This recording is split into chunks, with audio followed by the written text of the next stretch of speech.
standing on it before taking her own seat behind the desk. She noticed Mrs Wilton was studying the only painting on the otherwise barren walls. "My father's portrait. He was a doctor," Clara explained. "I would think you would keep such a sentimental piece at home," Mrs Wilton asked curiously. "My brother prefers it here. We lost both our parents during the war, and he finds it hard to have pictures around." "I understand." Mrs Wilton suddenly looked serious. "I lost my husband and son in the war. I'm sorry." "Oh, it's not exactly novel these days, is it? You are more unique not to have lost someone. Still, it is hard." Both ladies were silent for an instant, contemplating their own losses. "I suppose that is why I came here," Mrs Wilton broke the mood. "It is all to do with my husband. I'm afraid I have had little success trying to trace what happened to men who died in action, though I am often asked. It's not that. I may not know where the bodies of my husband and son lie, but I know their souls are safely in glory. That doesn't concern me." "That is good." Clara gave her best sympathetic smile. "Too many women feel they cannot rest until they know where a loved one died and was buried. It can quite destroy them. So, what is your situation?" "Well, may I take it that whatever I say is confidential? As if it was said in a confessional, though I don't offer absolution." Mrs Wilton smirked.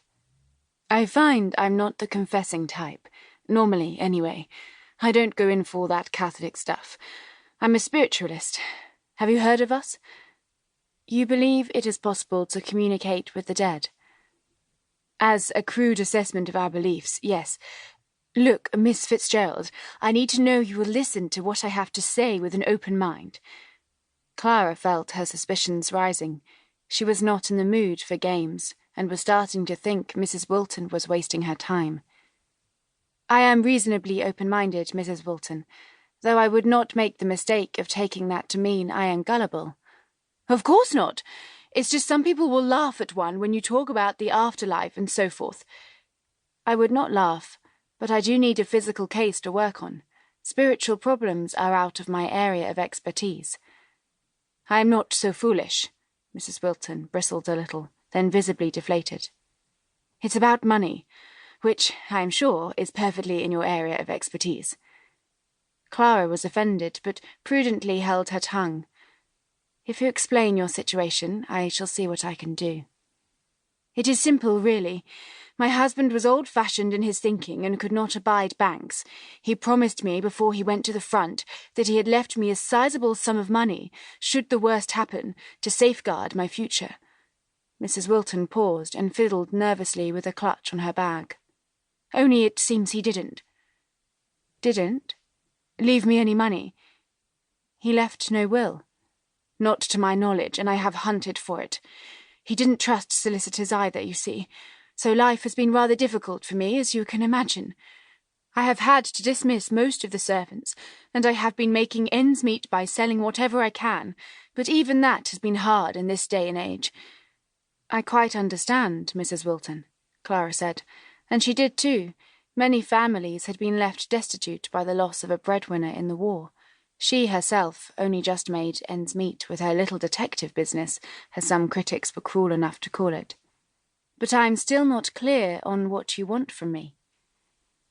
"It has been very hard," Mrs Wilton continued, as though she had not quite heard Clara. "And after a while, you can't mask things. People notice. Even you." "Me, Mrs Wilton?" "You spotted my gloves were missing. I simply don't have a pair without holes in them to wear, and I suppose my pride got the better of me, so I would rather freeze my fingers off in the middle of winter than let you see me wearing shabby gloves." Clara unconsciously glanced at her own worn mackintosh. How she wished she could buy a new one, but at least her pride had not moved her to discard it entirely in favour of freezing to death. "Pride is cheap, my mother used to say." Mrs Wilton sighed heavily. "I think she meant that everyone could afford to have some in themselves, but I wonder now if she was really quite wrong.